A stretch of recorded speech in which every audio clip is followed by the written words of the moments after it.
Pushkin. Richard Thompson is a London-born guitar virtuoso whose career started in 1967 as part of the groundbreaking folk band Fairport Convention. The following decade, Richard formed a duo with his former wife, Linda Thompson. And together they released 6 albums, including the critically acclaimed I Want to See the Bright Lights Tonight, and my personal favorite, Pour Down Like Silver. Richard then struck out on his own, writing songs that have since been covered by artists like Robert Plant, Elvis Costello, and Bonnie Raitt. On today's episode, Bruce Headlam talks to Richard about his love of traditional Scottish music and how he's reworked old folk songs over the years. Richard also plays examples of his unique playing style on the guitar and talks about the time he played alongside Jimi Hendrix. This is Broken Record. Real musicians, real conversations. Here's Bruce Headlam with Richard Thompson. You talked in your book about a big event for you is when you heard the band's first album. It helped reassure you that you're looking at Scottish music, particularly, and English and Irish. Yeah. Made sense. Can you talk about what it was like to hear that record? Well, the band's first album came out at a time of sort of high psychedelia. You know, the San Francisco bands, some of which I thought were great, some of which I thought really were not very good. But there was a kind of a looseness to it, and a kind of a drugged noodling. Anyway, you know, that was the prevailing culture at the time. And when the band came along, it was a kind of a shock. You know, they had short haircuts. Wow, you know, gosh, people with short haircuts. And suddenly you had this music that seemed very honest, and it seemed very down to earth, and it seemed rooted in so many American music forms, but successfully rooted, successfully continuing those traditions. So you had gospel, you had R&B, you had blues, you had country, you had jazz, all perfectly blended. And musicians who could play that stuff in their sleep. That somehow they'd learned how to play this stuff really, really well. For a bunch of basically Canadians, you know, but plus, you know, Levon from Arkansas. You had 3 great singers in that band. And you had a genius keyboard player and sax player in Garth Hudson. God rest his soul, he just passed away. So, and you had a great guitar player in Robbie Robertson, and a great rhythm section. I mean, one of the best rhythm sections in the history of rock music, anyway, in Levon and Raitt Danko. Raitt Danko is still one of my favorite 3 bass players. I mean, Is that right? Yeah. Oh, yeah. What interests me when you talk about particularly that record is you share something with the band that not a lot of writers do, which is that you write music that seems both very old and contemporary at the same time. Yeah. You know, people always say, well, the band songs sound like they could have been written 100 years ago. And I think not quite, because they sound modern too. Yeah. And I can't think of many writers who really pull that off. Well, you know, you have to know your history, I think, first of all, which the band obviously did. I mean, they knew their roots. You know, they jammed with Sonny Boy Williamson. You know, they really understood, certainly, you know, rock and roll music. And as writers, particularly Robbie, you know, he was a history buff. You know, so perhaps almost to a fault, because I think some of the later stuff is a bit more laboured. Things like The Night They Drove Old Dixie Down. I mean, that's just a piece of history. It started in the library. Oh, right, yeah, okay. So how did you go back to investigate Scottish music? You grew up with some, but there's a whole history there. Yeah. And this is going to sound like a naive question. Are there great resources that you could go to? Was it just old records? When you started looking back to research this stuff, what were you looking at? Various sources. You've got a great resource in London called the Cecil Sharp House, which has a big library of traditional music. And they're sort of champions of traditional music and preservers of traditional music.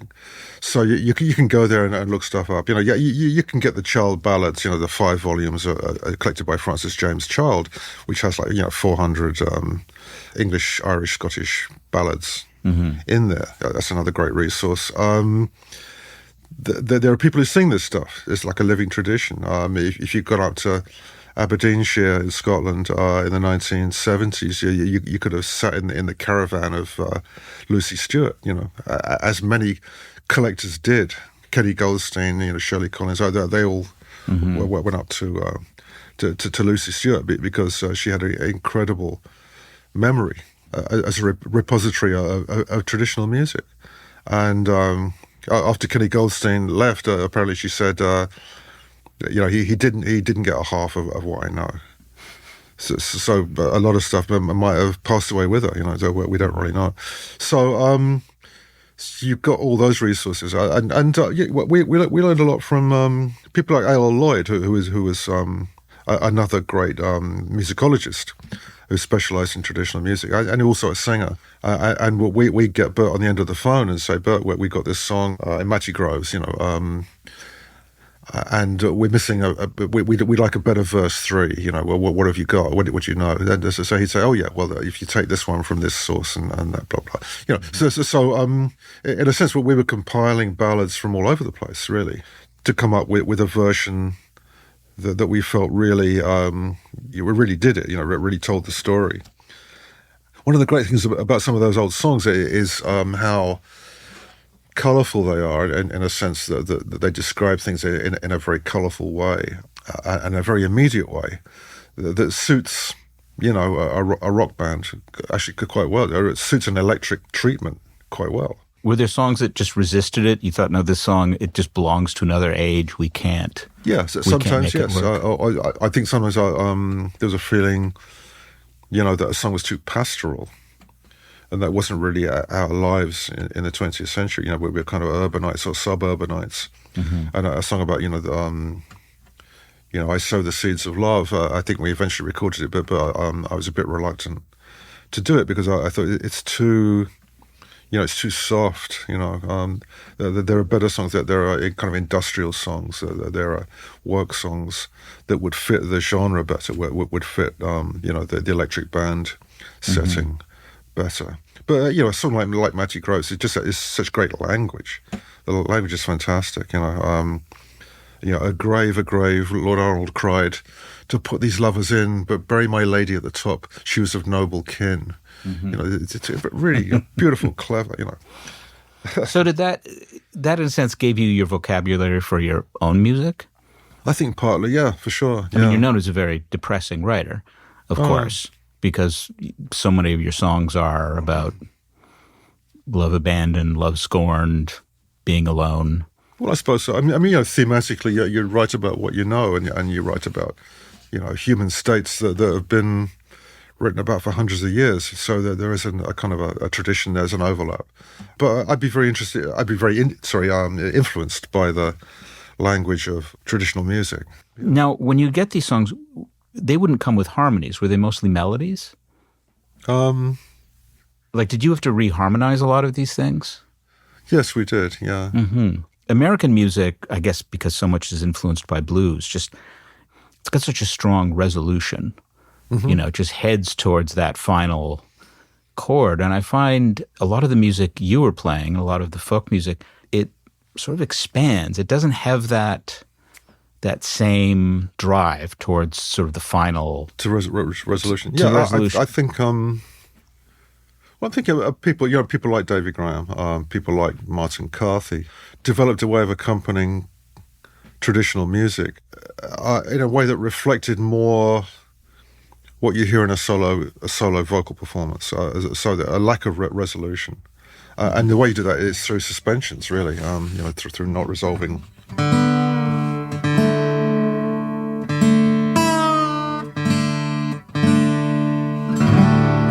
So that's the tuning that Davy Graham, I think, was the first person to come up with. It's not unlike a Clarence Ashley banjo tuning from the Appalachians in the 1930s onwards. And what is the tuning? It's basically D A D A D G A D. So he was the first to use like a dadgad suspension. tuning? Yeah, the dadgad. Yeah. So and it's a suspension because it's a sixth. Yeah. Right. Yeah. Okay.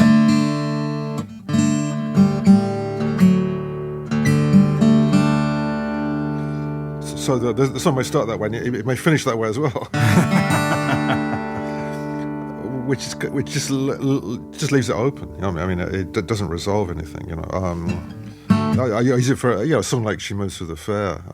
My young love said to me, my parents won't mind. My father won't slight you for your lack of kind. And she laid her hand on me, and the sheet had said,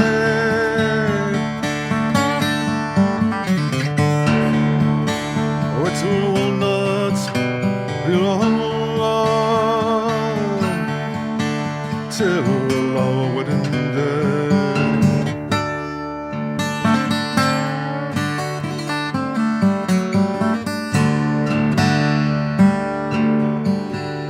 You know, so it kind of rings over. The other nice thing about those kind of open tunings is if you're a solo guitarist, you get a bit more size. You get a bit more volume out of the guitar because so many notes are ringing over.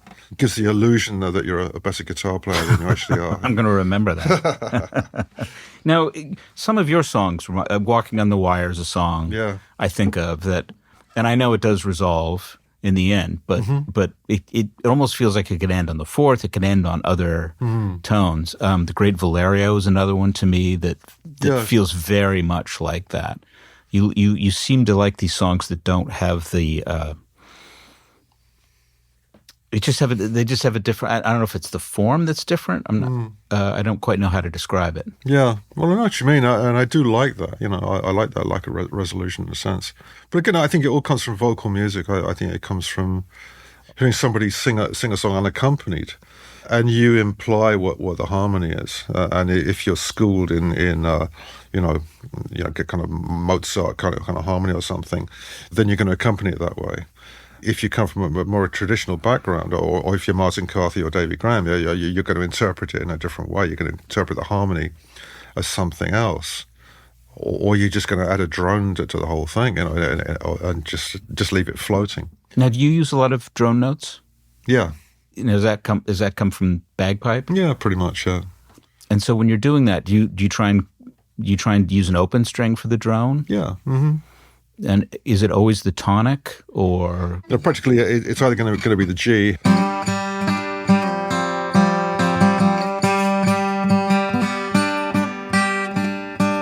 or the D.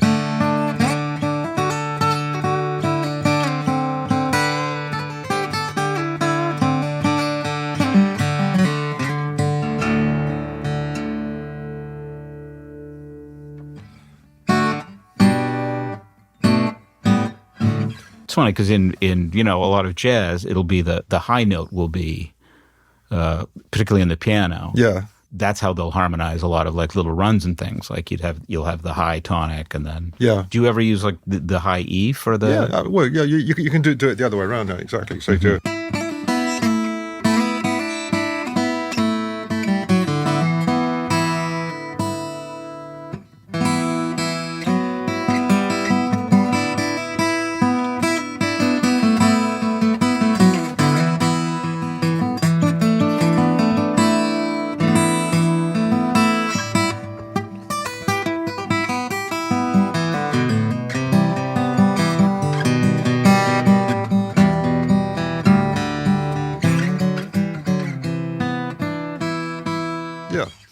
You also use an enormous number of like trills on your. Is that again the bagpipe influence? Or it's traditional influence.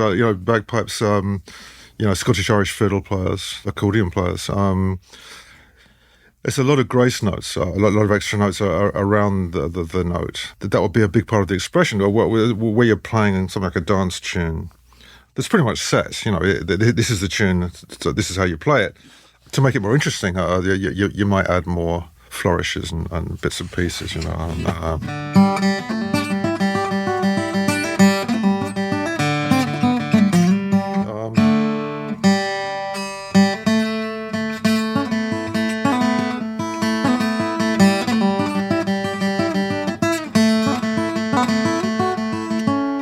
that kind of stuff.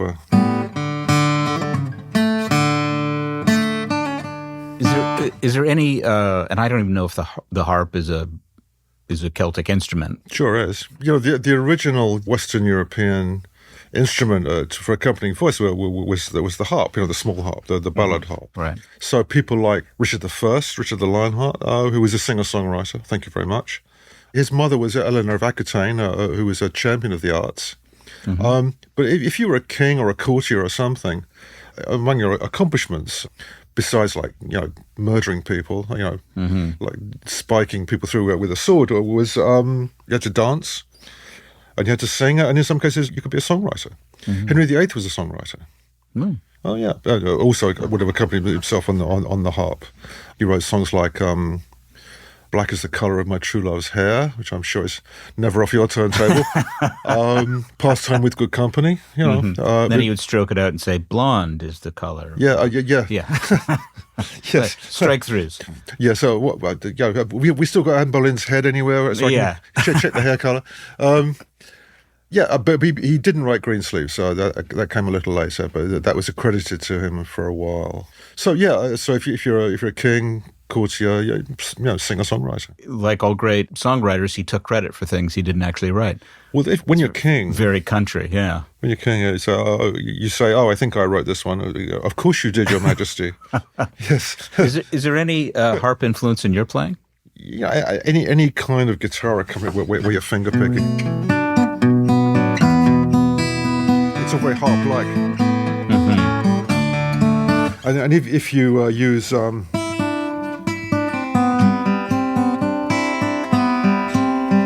if you use those kind of strings that ring over, those kind of... Tell me what you mean there when you say strings that are ringing over. Well, look, like Oh, I see. Yeah. As opposed to kind of straight flat picking, more jazz style. So for people who would be casual listeners, they might think you were born somewhere on a Scottish glen to goat herds. Well, that sounds romantic. It does. As it turns out... I'm really from London. Suburban London. Suburban London. Suburbs are a wonderful place. It all comes from the suburbs, really.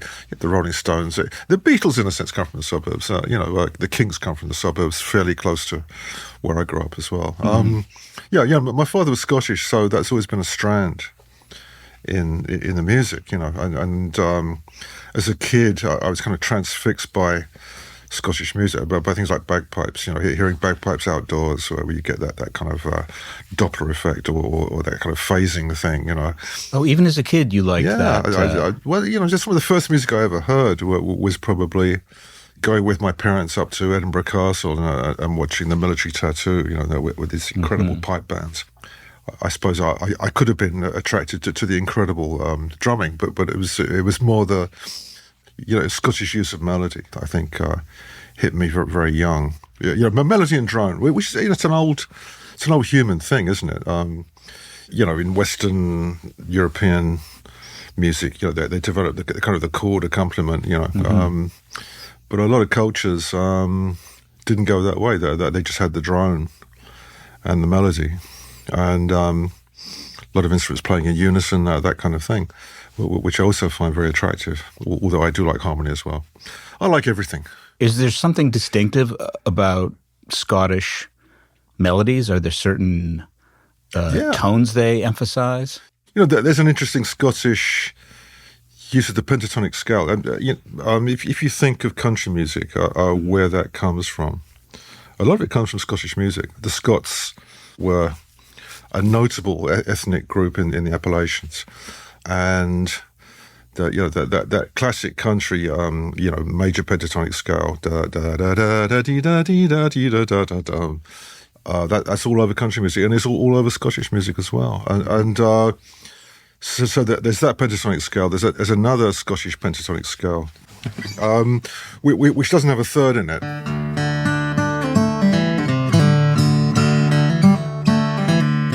There's no major or minor.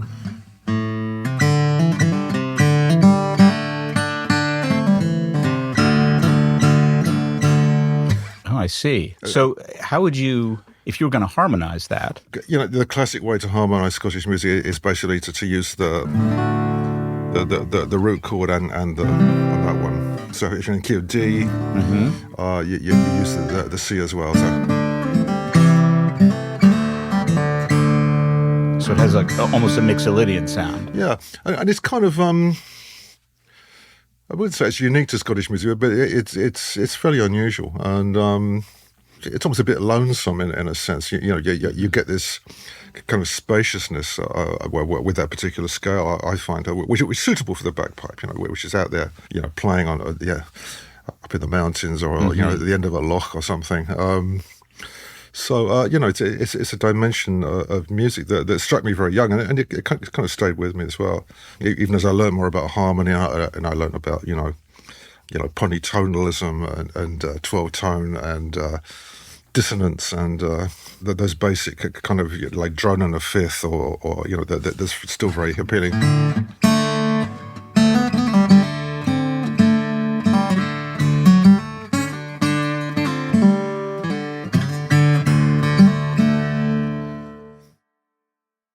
We'll be back with more from Richard Thompson and Bruce Headlam after the break.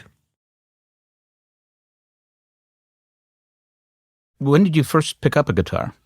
I think I was probably 10. My father was an amateur guitar player, and not actually very good. And one day he brought home a guitar. One of his old army mates worked in a guitar shop in the West End of London, and they had this damaged guitar, like the side had split open in transit. And my father, being a woodworker, glued it up and thought, "This is great. I'm going to play it." But I grabbed it before anybody else could get their hands on it, and basically commandeered it. And at that time, it's kind of we're talking 1960. Rock and roll was still around. I had an older sister who had Buddy Holly records and Elvis records and Gene Vincent and Jerry Lee Lewis. The guitar was a very hip thing. And also in Britain, you had an instrumental band called The Shadows, which they were kind of British ventures, if you like, but actually much better players and much better recorded. I wanted to ask you about The Shadows because they loom so large. Oh, they did. In England. Yeah. People here would know their stuff because they associate it with surf music. And Canada as well, actually. Yeah. A more local hotspot for The Shadows. Oh, is that right? Neil Young claims he was a huge Shadows fan. Oh, okay. And you can hear it in his playing, actually. His use of the whammy bar and everything. Right. Yeah. And you like them as well? Well, yeah. I mean, it was a great sound, a very seductive sound, and it was something that you could get together with your friends, and that was the kind of the beginning of playing in a group, of learning from each other, which is what happens when you join a band. You kind of pick stuff up from the other people in the band, and you slowly spiral upwards, we hope, as musicians. But the Shadows were very influential on everybody of a certain age. I mean, really, if you speak to, I don't know, Jimmy Page or somebody, he'll say, "Oh yeah, Hank Marvin, the Shadows." Yeah. Did he play a Strat? Well, the story is, at that time, there was a ban on American imports of instruments for some reason. So you couldn't buy a Fender, you couldn't buy a Gibson. So Cliff Richard, who the Shadows used to back, went over to the States because he had a hit record here, and he brought back the first actual Fender Stratocaster to go into England, and he gave it to Hank. So that was a big thing, and then they all got kitted out with Fenders. It's all very exciting stuff. It just has such a distinct, beautiful sound. Yeah, those records. It's all about tone. And Hank, you used these fairly primitive these days, but tape echo devices, but portable tape echo machines to give him a bit of extra reverb. There are other players that you've talked about, and again, not someone people over here have listened to, is Davy Graham. Yeah, he's kind of the first guy through the door, probably maybe mid-50s. Davy was acoustic guitar player, and I should stress that first of all. And he was playing a kind of a blended style. He was playing something that had Scottish roots in it. He was part Scottish, West Indian roots. He was part Guyanese, and throwing in jazz, kind of Thelonious Monk stuff, and and kind of blending it all together with a bit of, maybe Moroccan music. He'd been to Morocco and kind of soaked up a bit of music down there. And it kind of blended into this style that kind of stayed in a sense. That influenced Bert Jansch. So Bert Jansch had a kind of, Scottish English traditional style with a bit of blues thrown in. Who else? Martin Carthy. Was also influenced by Davy Graham. He was just a kind of pioneer, and in a sense, he was kind of all over the place. You had to kind of discipline him to make sense of his music, because he'd just sit down and say, "Oh, this is you heard this tune from Marrakesh, blah blah blah blah blah." He goes, "Oh, this is Miles Davis," he'd just be, all over the place. So to sit him down and have him more disciplined was quite a thing, And he was a junkie, he had a lot of issues in his life, but I saw him from time to time. He was a good man. It strikes me that you're a more disciplined player. That, like, when you talk about Bert Jansch putting sort of blues in Scottish, you don't do that as much. Like, when you're playing a more bluesy style, which is a more rock style for you, you don't really do blues. You tend to play a little more formally. Is that true? Yeah. Or is that unfair? Well, I think not so much formally as different. I think I realised in about 1967 that there was a lot of competition in London for blues guitar players. But in my school band, we were playing blues, R&B, all that kind of stuff. But at a certain point, I thought, you've got Peter Green, you've got Eric Clapton, you've got Mick Taylor, you've got all these blues players, and it's a crowded field. And I'm just naming three of them, but there's like 20, just in London. I think there's 20 named Jimi. Yeah, 20 named Jimi alone. Yeah. So I thought, well, I'm really going to be different. The blues, in a sense, they don't have a place in my vocabulary, but Celtic music does. And in Celtic music, you also have bent notes. You have a kind of soulful kind of phrasing, So I thought, well, I'll exploit that more than the blues.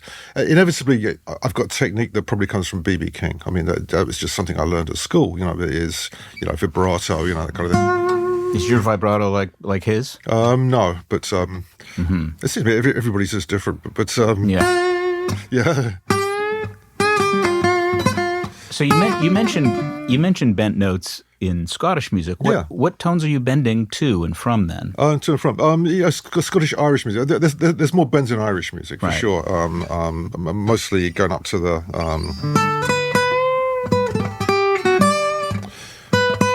bending up to the seventh. Right.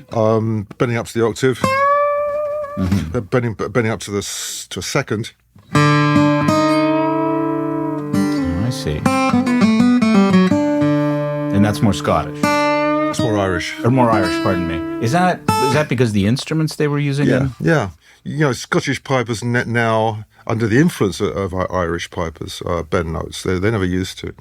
But the bending notes is more of a vocal tradition in Scotland.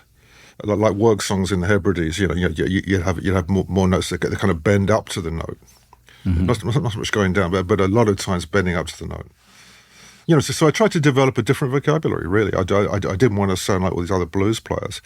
I always thought it was kind of, cultural exploitation and somehow, all these white guitar players in London, but buying chess records, never been to Chicago, never been to Mississippi, but, they love the music, they absolutely love the music.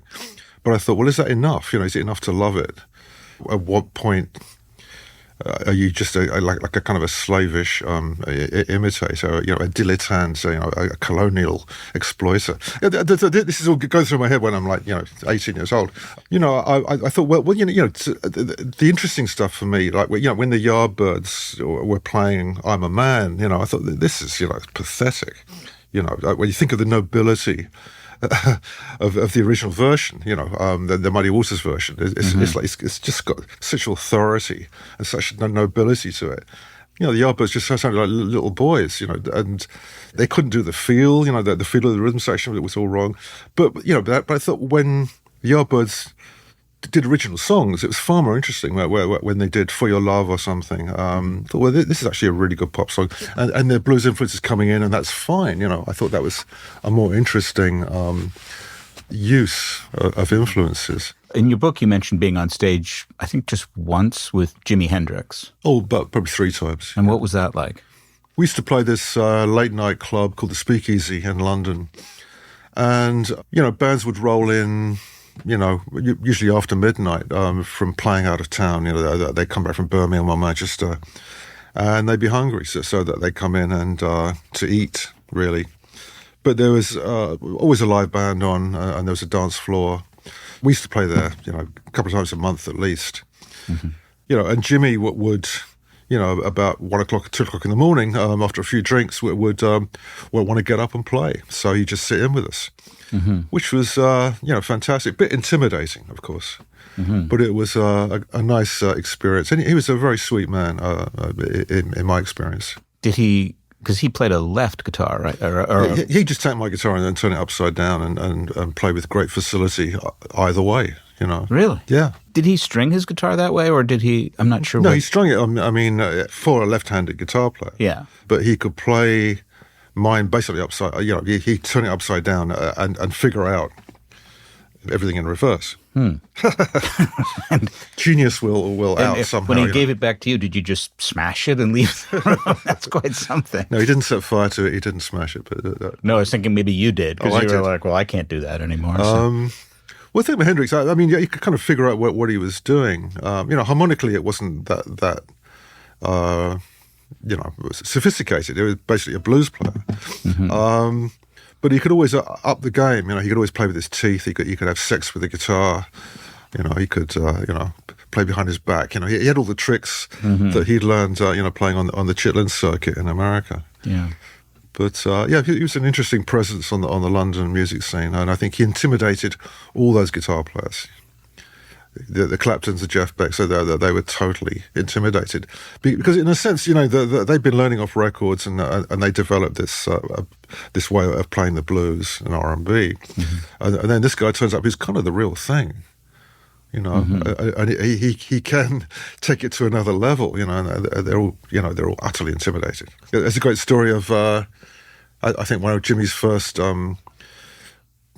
bigger performances in London, and it was the week that Sgt. Pepper came out, and all the guitar players turned up. Pete Townsend, Jeff Beck, Eric Clapton. I think Paul McCartney was there as well. They're all sitting in the audience, And, of course, Jimmy's opening song is Sgt. Pepper's Lonely Hearts Club Band, which he'd learned knowing that there'd be a Beatle in the audience. So, and, of course, he destroys it. He plays it pretty straight for about a chorus, and then all hell lets loose, and he goes into his stratospheric Jimmy. And at the end of the song, these guitar's completely out of tune. He's just destroyed the tuning. So he says, "Hey, Eric, are you out there?" Meaning Eric Clapton. And there's a little sort of puny voice. "Yes." And he says, "Could you come and tune this for me?" Oh. Yeah. Anyway, yeah. So, he was a presence on the scene. What was it about London, I guess England at that point? I mean, the Beatles and the Stones had sort of, they broke the ice. Yeah. But there seemed to be so many, you were playing all the time. There were clubs, there were colleges. Yeah. And there was John Peele, who's this huge influential figure who was recording guys like you before anybody else. Yeah. Well, to start with John Peele. John Peele was a British DJ who kind of emerged about 1967, with the rise of psychedelia flower power. And he had a show on the BBC. He had a couple of shows. He had a late night show, and he had a show where bands would come into the studio and record specially for that show. So you come in, and if you had a new record out, you'd record specially for the BBC 4 songs, and they'd be broadcast. and anybody and everybody was on that show. Pink Floyd had come in and spend hours trying to reproduce their latest record, which they spent months on, but they managed it. And his producer was a great guy, Bernie Andrews, did just a wonderful character. The engineers were great. And the BBC. Somehow allowed this to happen. In a sense, the BBC was very conservative, but let things slip through sometimes. Like Monty Python's Flying Circus. I mean, they just allowed it all to happen because they weren't really paying attention. Yes, so that's the radio. In terms of places to play, there were a lot of places to play. There were clubs, first of all. In London, you had half a dozen clubs where everybody would play. So that was great because that was a kind of a fallback, that was income. And also at that time, every university in London was basically free. There was no fees for tuition. And also they all had entertainment budgets from the then socialist government in Britain. So they'd be booking, these incredibly anti-establishment bands like Soft Machine and Pink Floyd, The Crazy World of Arthur Brown, and Fairport Convention, thank you very much. So in a sense, this whole countercultural thing was subsidised by the British Labour government. So Pink Floyd, probably owe their existence to Harold Wilson more than anybody else. They should thank him on the sleeve. I think they should do a special album dedicated to Harold Wilson. It is because, there's an argument in the United States now about protectionism and tariffs and all these things. It's interesting to think back at a time that the government said no. BBC had to use live performances. Yeah. They didn't want taped music because they had very strong unions. Yeah. Colleges needed to hire live musicians. Yeah. Well, it's extraordinary, and it was a thing that didn't last forever. Again, I mean, that kind of changed. I think the other good thing about that time was that the record companies hadn't figured out what was going on. You get these moments in music where the business is lagging behind the creativity. And that's when things really pop, that's when stuff is exciting. And it took them a while to catch up. The same thing happened with punk, but basically it took them about 2 years to figure out what the Sex Pistols were up to, But by which time a lot of stuff had slipped through. So you had record companies scrambling to sign everybody. And they pretty much did. I mean, any band, of any shape or size was basically signed just in case, in case they were the next big thing. So that was good, So you have people making records that maybe wouldn't have ever made records. People like the Incredible String Band, who made, to my mind, fantastic records, but they might never have been signed.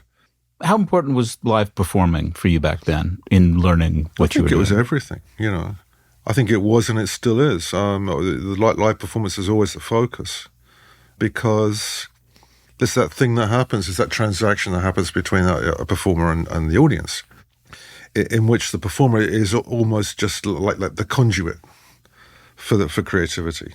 Is that how it feels when you're up there? Yeah, on a good day, yeah. You mentioned in your autobiography that, I guess just because of the kind of clubs you were playing and the demands, you got pretty good at doing long solos. Yeah. I don't know if you watched the Get Back documentary, but there's a scene that always sticks out to me, which is George Harrison is talking about Eric Clapton. He said, he can just play and play and play. And Harrison says, I can't do that. Yeah. He can solo within the confines of a song. Oh, absolutely. And George would kind of figure out a solo as well. He wouldn't be improvising a solo necessarily. But for you, it was improvisation? Oh, yeah.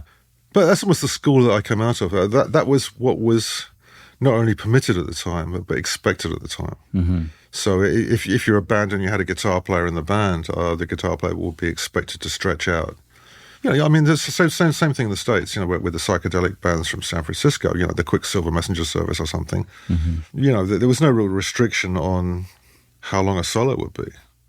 It could be 2 minutes, it could be half an hour, it depended on probably the drug balance of the band and how people were feeling and how the audience were responding, So that's just the school I came out of. So I go and watch bands and I'd see, to see people like Jeff Beck, playing a 10-minute solo, and I think, okay, fair enough. And that was never intimidating? You always had the chops to do? I mean, it was something that we did because maybe we hadn't rehearsed, more than an hour of music. Sometimes you'd be playing 3 sets at the aforementioned speakeasy, and you think, well, okay, third set, we'll just do a longer solo on this particular song, and that'll be half a set. So that was another consideration. But and I just got used to it, and in a sense, into the 70s, I'm still doing the same thing sometimes. I'm hoping the audience isn't falling asleep, of course, but it just became a thing, and after a while, the audience expects it. The guitar nerds in the audience are waiting for the guitar solos.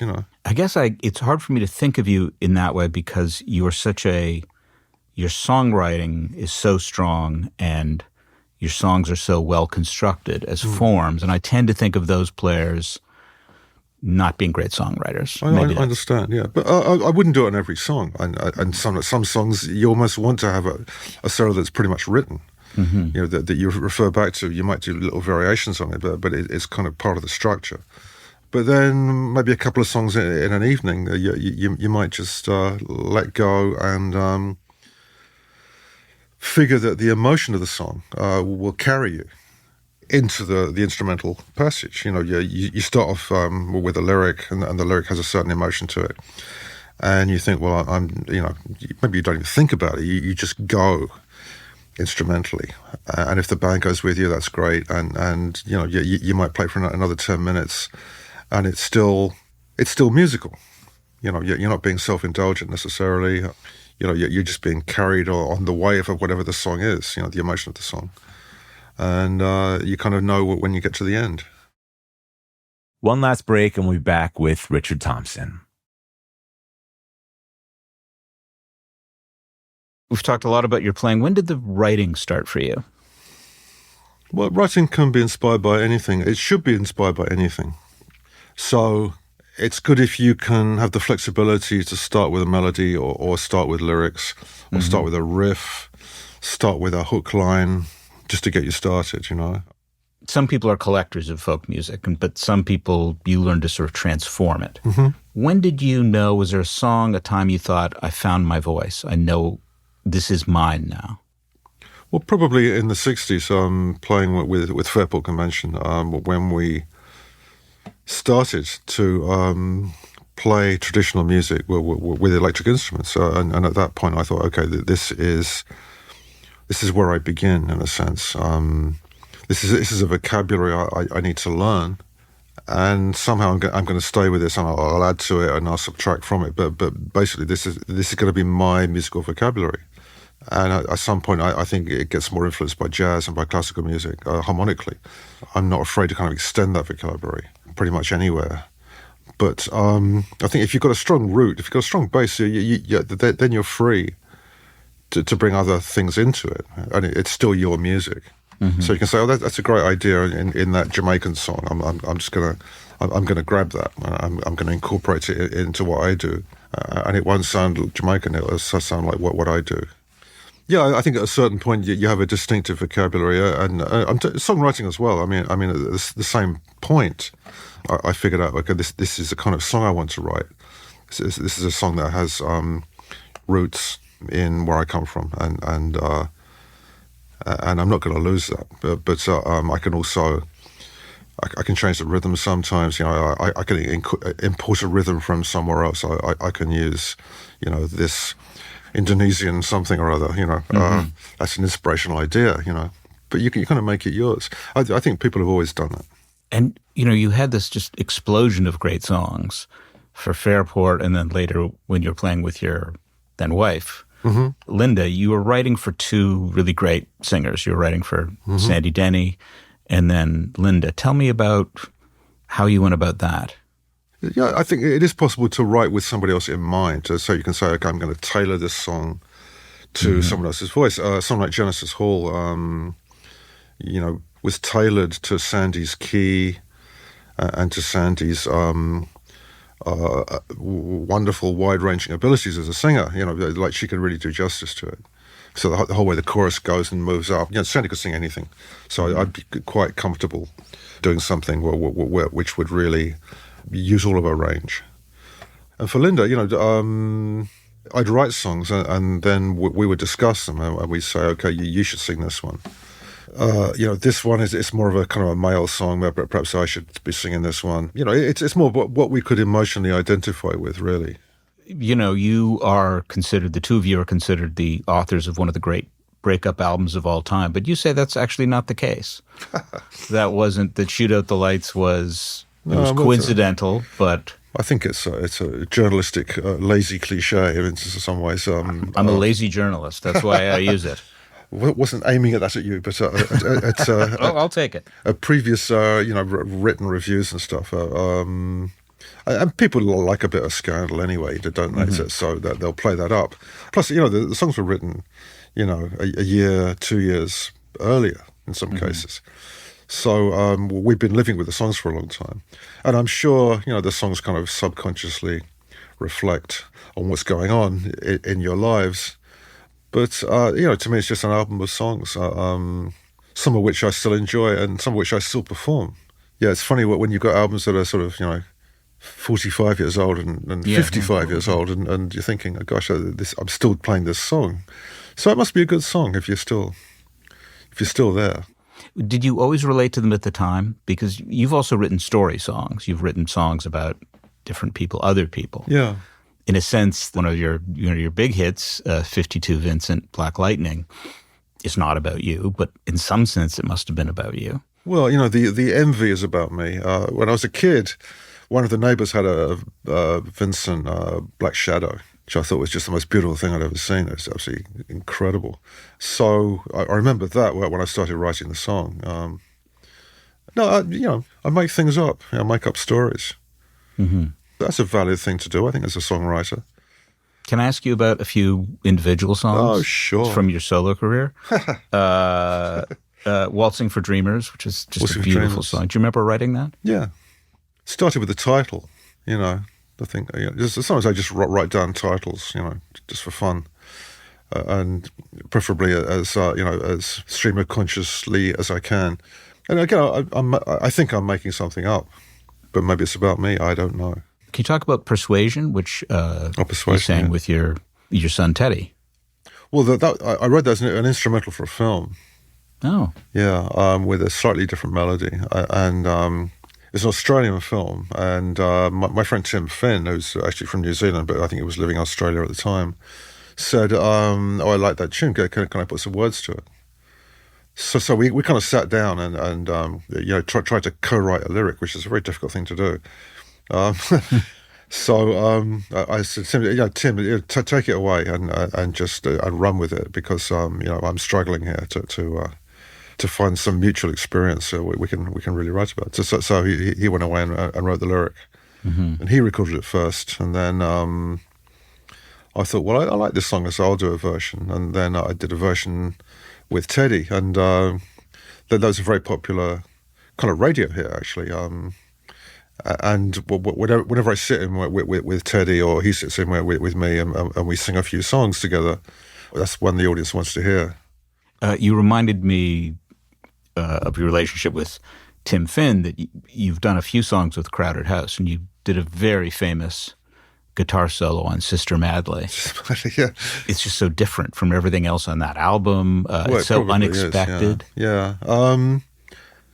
I did a lot of tours with opening for Crowded House in Europe and in North America, and we became good friends, and I would usually sit in on their set, and we play Sister Madly or something else, at the time. And Crowded House is great because they'll kind of do anything on stage. I mean, they'll mess around, they'll mess up their set list. They don't really care, and it was always great fun to play with them. So I got to do the record, the Sister Madly record. In fact, last May, I did a 75th birthday. I've just given my age away, good heavens. 75th birthday concert in London at the Albert Hall, London, and Crowded House came and played on that. So, I just sat in with them for a few songs, which was great. So we got to do Weather With You and Don't Dream It's Over, and just lovely. It's one of my favourite bands. Yeah, I think Neil's one of my favourite songwriters. We also had Squeeze on the bill as well, which is my favourite British band. You did a great solo version of Tempted Yeah, which yeah. I would think a song that there's no way you could do that solo, but you pulled it off. I think we had somebody on percussion, and well, when we did it, and I think Judith Owen was singing harmonies, so it can be done. It's not an easy song because the harmony is really tricky. Glenn Tilbrook, who writes the melodies, he loves these kind of moving bass lines and this sort of unexpected jazz chords that kind of sneak into a pop song. But they're very complex songs. it is, yeah. And his guitar playing is very... Guitar playing is complex. The lyric is complex. And the usual rule of thumb, which Squeeze ignore all the time, but get away with, it is complex lyric, simple melody, complex melody, simple lyric. That's the sort of standard, from the Brill Building days or before, But Squeeze get away with it with the complex lyric, complex melody. They just somehow they do it, So it's.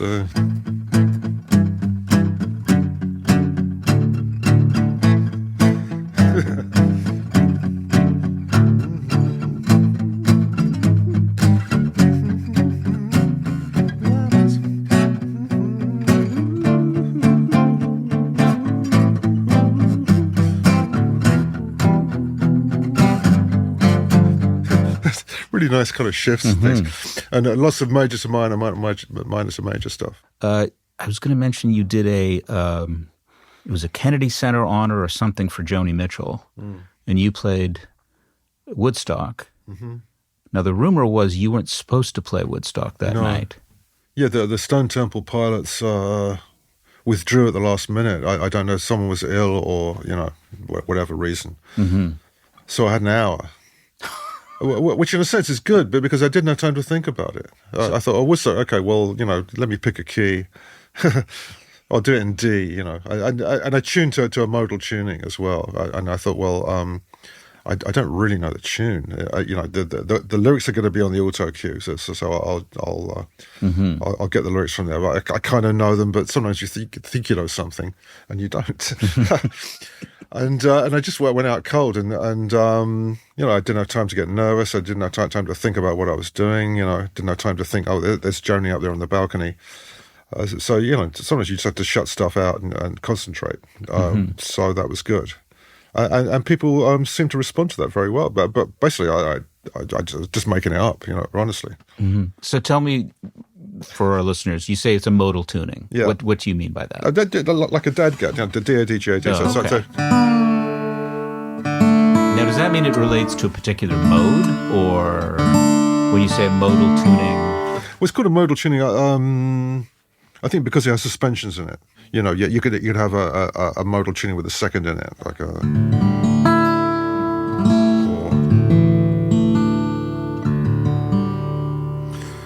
But this one keeps it going.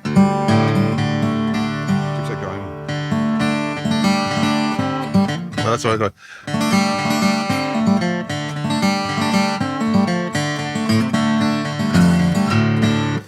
But for Woodstock, I just look on the charter guard. He was walking along the road. Asked me, where are you going? He told me. So the open tuning gave me a lot of leeway in terms of whatever the hell I was going to sing as a melody and how I was going to fit the words in. But I got away with it, It's not nice sometimes. Yeah, we're professional musicians here. We're supposed to be able to do this kind of stuff. We're supposed to be able to rise to the moment. I did want to ask you about a couple more songs. First of all, 52 Vincent, Black Lightning, which is always a great moment in your concerts. What went into that? We've talked about the lyrics. It was just envy. What went into the? Well, it sounds like a traditional rock and roll song in some ways, but it's got a very different feel. Yes, so it's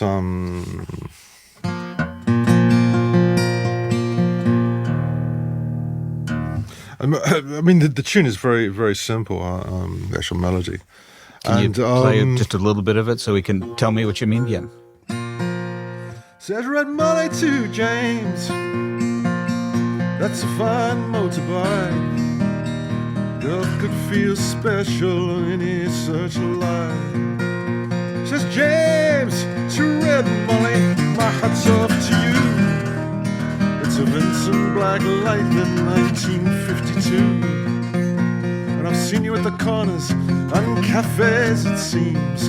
Red hair and black leather, my favorite color scheme. And he put her on behind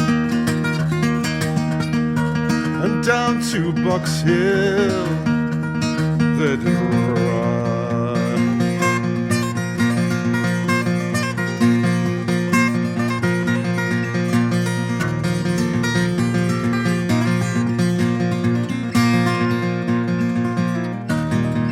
Yeah, so Oh, I see. So C's the bass note, but you're using a capo as well. But the tune is in G.